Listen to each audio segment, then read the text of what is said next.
Que se passerait-il si vous pouviez discuter avec les plus grands penseurs de l'histoire autour d'un café ? Aujourd'hui, nous invitons 7 philosophes à notre table. Leurs conversations vont changer votre façon de voir le monde. Platon discute avec Sartre, tandis que Nietzsche débat avec Confucius. Leurs idées, vieilles de centaines voire de milliers d'années, résonnent encore aujourd'hui dans nos vies quotidiennes. Ces philosophes ont posé des questions fondamentales sur l'existence, la morale et la société qui continuent de nous interpeller. Préparez-vous à un voyage dans le temps et la pensée. L'existentialisme quand la liberté devient un fardeau. Imaginez-vous dans un café parisien des années 1940.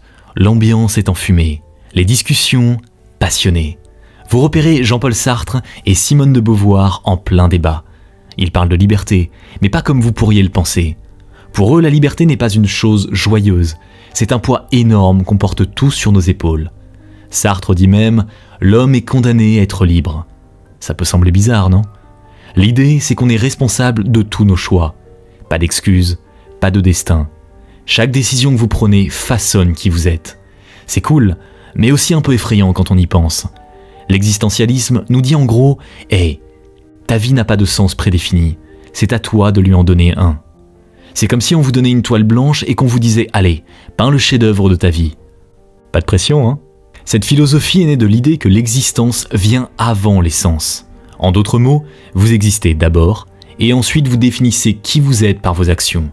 Comme l'a dit Sartre, l'homme surgit dans le monde et se définit après. L'existentialisme a laissé sa marque partout. Dans la littérature, des livres comme La nausée de Sartre ou L'étranger de Camus explorent ces thèmes.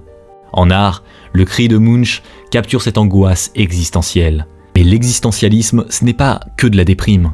Il nous pousse aussi à être authentiques, à vivre en accord avec notre vrai moi, plutôt que de suivre bêtement les attentes de la société. C'est un appel à l'action, à prendre les rênes de notre vie. Le stoïcisme, votre coach mental de l'Antiquité. Vous vous retrouvez soudain dans la Rome antique, entouré de colonnes de marbre et de toges blanches. Un homme imposant s'approche de vous. C'est l'empereur Marc Aurèle en personne. Mais au lieu de vous parler de conquête ou de politique, il vous livre un secret bien plus précieux, le stoïcisme. Imaginez un super pouvoir mental qui vous permet de rester calme face à n'importe quelle situation. C'est exactement ça le stoïcisme. Cette philosophie née il y a plus de 2000 ans est comme un bouclier invisible contre le stress et l'anxiété de notre monde moderne. Marc Aurèle vous explique, ce n'est pas ce qui nous arrive qui compte, mais comment on y réagit. En gros, vous ne pouvez pas toujours changer le monde autour de vous, mais vous pouvez changer votre façon de le percevoir. C'est comme si la vie était un grand jeu vidéo et que les stoïciens vous donnaient les cheat codes pour rester zen. Le stoïcisme, c'est l'art de transformer les obstacles en opportunités. Vous avez un problème au boulot ? Au lieu de paniquer, demandez-vous « Qu'est-ce que je peux apprendre de cette situation ?» Votre crush vous a ghosté ? Plutôt que de déprimer, voyez ça comme une chance de travailler sur votre confiance en vous. Un autre stoïcien célèbre, Épictète, disait « Ce ne sont pas les événements qui nous perturbent, mais nos jugements sur ces événements. » En d'autres termes, c'est votre perception qui crée votre réalité. Si vous décidez qu'une situation est horrible, elle le sera. Mais si vous choisissez d'y voir une opportunité de grandir, elle le deviendra. Le stoïcisme vous apprend aussi à vous concentrer sur ce qu'on peut contrôler, pas sur ce qu'on ne peut pas. Vous ne pouvez pas empêcher la pluie de tomber, mais vous pouvez choisir de prendre un parapluie. C'est simple, mais ça change absolument tout. Le nihilisme, quand tout perd son sens. Vous pensez avoir tout compris avec le stoïcisme ? Attendez de découvrir le nihilisme. Imaginez un monde où même votre parapluie n'a plus de sens. Effrayant, non ? Soudain, vous vous retrouvez dans la Russie du 19e siècle. L'ambiance est lourde, comme si tout le pays traversait une crise existentielle. Un homme au regard intense vous fixe, Friedrich Nietzsche. Il vient de lâcher une bombe philosophique. Dieu est mort. Mais que veut-il dire par là ? Le nihilisme, c'est comme si on vous disait que la vie est un jeu vidéo sans but, ni fin. Cette philosophie rejette les aspects fondamentaux de l'existence humaine, la connaissance, la morale, le sens. En gros, elle dit que nos valeurs n'ont pas de base solide et que la vie n'a pas de sens ultime. Nietzsche explique que le nihilisme, c'est un peu comme un grand fossé entre ce qu'on veut, du sens, un but, et ce que l'univers nous offre. Rien du tout en fait. C'est effrayant mais aussi libérateur. Si rien n'a de sens, vous êtes libre d'inventer le vôtre. Le nihilisme, c'est un peu comme faire le grand ménage de printemps dans vos croyances. Il vous pousse à vous demander si je pouvais tout recommencer à zéro. Que garderais-je ? C'est une philosophie qui vous secoue, mais qui peut aussi vous aider à voir le monde différemment. Dans la littérature, le nihilisme apparaît dans des œuvres comme Macbeth de Shakespeare. Le personnage principal y réfléchit sur la futilité de la vie, la décrivant comme un conte raconté par un idiot, plein de bruit et de fureur, ne signifiant rien. Au cinéma, des films comme American Psycho explorent des thèmes nihilistes à travers des personnages qui luttent contre l'absurdité de leur action et de leur existence. Le marxisme, la révolution des idées. Vous pensiez que le nihilisme était provocateur? Attendez de voir ce qui se passe quand on mélange la philosophie et l'économie. Bienvenue dans le monde du marxisme où chaque travailleur est potentiellement un révolutionnaire. Imaginez-vous dans le Londres du 19e siècle.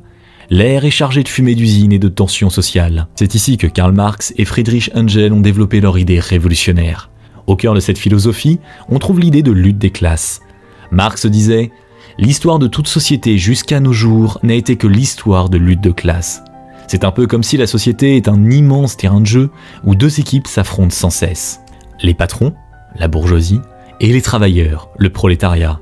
Le marxisme s'intéresse beaucoup à comment les travailleurs sont traités. Marx pensait que les patrons exploitaient les ouvriers en leur payant moins que la valeur de ce qu'ils produisaient. C'est ce qu'il appelait la plus-value. Imaginez que vous fabriquiez des gâteaux toute la journée, mais que vous n'ayez droit qu'aux miettes à la fin. Cette idée d'exploitation est liée à un autre concept important, l'aliénation. Dans le monde du travail capitaliste, les ouvriers se sentent déconnectés de ce qu'ils produisent. C'est comme si vous passiez votre vie à construire une maison sans jamais pouvoir y habiter. Le marxisme a eu un impact énorme sur le monde. Il a inspiré des révolutions comme celle de la Russie en 1917 qui a donné naissance à l'Union soviétique. Même aujourd'hui, ces idées continuent d'influencer les mouvements politiques de gauche et des critiques du capitalisme. Bien sûr, le marxisme a aussi ses détracteurs. Certains disent que ses prédictions sur l'effondrement du capitalisme ne se sont pas réalisées. D'autres pointent du doigt les régimes autoritaires qui se sont réclamés du marxisme. Le postmodernisme, quand la réalité devient floue. C'est comme si quelqu'un avait pris toutes nos certitudes et les avait jetées par la fenêtre. Bienvenue dans les années 1960, une époque où le monde change à toute vitesse et où les vieilles vérités ne tiennent plus la route. Imaginez que vous rencontriez Jean-François Lyotard, un philosophe français. Il vous explique que les grands récits, ces histoires qui donnaient un sens à tout, sont en train de s'effondrer. Fini les explications simples et universelles. Lyotard dit même que le postmodernisme, c'est l'incrédulité à l'égard des méta-récits. En gros, on ne croit plus aux grandes histoires qui prétendent tout expliquer. Le postmodernisme, c'est un peu comme si on vous disait que la vie est un film, mais que chacun en est le réalisateur. Il n'y a pas une seule vérité, mais plein de vérités différentes qui dépendent de chacun. C'est une façon de penser qui nous pousse à nous méfier des explications trop simples et à voir le monde sous différents angles. Mais attention, le postmodernisme ne se contente pas de remettre en question nos idées. Il s'attaque aussi à l'art, à la littérature, à l'architecture. Prenez Andy Warhol par exemple. Ses œuvres brouillent les frontières entre l'art commercial et l'art sérieux. C'est typiquement post-moderne. On mélange les styles, on joue avec les codes, on se moque un peu des traditions. C'est comme si on vous racontait une histoire, mais en mélangeant toutes les pages du livre. Regardez des films comme Pulp Fiction ou des séries comme Les Simpsons. Ils jouent avec les conventions, font des clins d'œil aux spectateurs, mélangeant les genres. C'est du post-modernisme en action. L'empirisme, quand l'expérience devient reine. L'empirisme va encore plus loin. Il vous demande comment savez-vous vraiment ce que vous savez. Imaginez-vous dans l'Angleterre du XVIIe siècle. Un homme vous tend une pomme. C'est John Locke, le père de l'empirisme. Il vous regarde droit dans les yeux et vous dit « Toute connaissance vient de l'expérience ». Boum, c'est la base de l'empirisme. Locke explique que notre esprit est comme une feuille blanche à la naissance. Pas de connaissances innées, pas d'idées préconçues. On apprend tout par nos sens et nos expériences. C'est comme si votre cerveau était un grand cahier vide que vous remplissez au fur et à mesure de votre vie. L'empirisme, c'est un peu comme être un détective. Vous ne pouvez pas vous fier aux oui-dire ou aux suppositions. Vous devez chercher des preuves concrètes, des faits observables. C'est cette approche qui a révolutionné la science. Elle nous pousse à vérifier plutôt que de croire aveuglément. Mais l'empirisme ne s'arrête pas là. Il nous invite à nous demander constamment « Comment je sais ce que je sais ?» C'est l'art de douter intelligemment. Il nous apprend à penser par nous-mêmes, à ne pas accepter les choses telles qu'elles sont, sans les questionner. David Hume, un autre grand empiriste, va encore plus loin. Il nous dit que l'on ne peut même pas être sûr que le futur ressemblera au passé. Comment savez-vous que le soleil se lèvera demain? Parce que c'est toujours arrivé jusqu'à présent? Hume disait que ce n'est pas une garantie absolue. L'empirisme a eu un impact énorme sur la méthode scientifique. Aujourd'hui, quand un scientifique fait une affirmation, on lui demande où sont tes preuves. C'est l'héritage de l'empirisme. Il nous pousse à être curieux, à observer, à expérimenter. Le rationalisme, la raison au pouvoir. Vous pensiez que la raison et l'expérience allaient toujours de pair. Le rationalisme va vous faire douter. Comment pouvez-vous être sûr que 2 + 2 fait 4 sans compter sur vos doigts? C'est le genre de questions qui ont obsédé les penseurs rationalistes. Bienvenue dans la France du XVIIe siècle où un homme pensif vous accueille, René Descartes. Il prononce sa célèbre phrase « Je pense, donc je suis ». Voilà l'essence du rationalisme en quelques mots. Cette philosophie considère la raison comme la source principale de la connaissance. C'est comme si votre cerveau était un super ordinateur capable de tout comprendre, sans avoir besoin de vos yeux, vos oreilles ou votre nez. Descartes explique que la raison seule peut vous mener à la vérité, pas vos sens qui peuvent vous tromper. Il croit que certaines vérités, comme celles des mathématiques, peuvent être comprises uniquement par la réflexion. Pas besoin de faire des expériences pour savoir que les angles d'un triangle font toujours 180 degrés.